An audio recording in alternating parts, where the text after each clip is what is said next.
Bicol Network News. Report!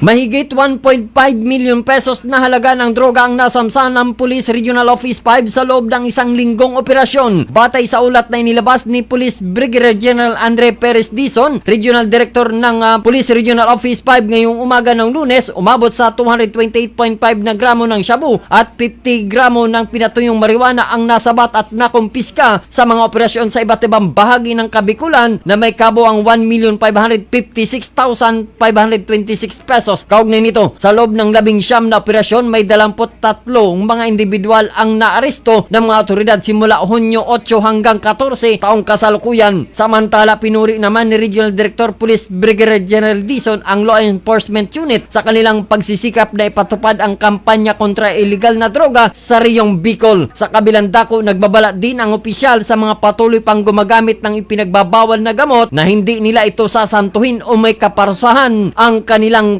kakaharapin. Kasama mo sa pagbabalita sa Bicol Network News, ito si Mega Patrol numero 36 RJD Chavez, tatak tunay na serbisyo.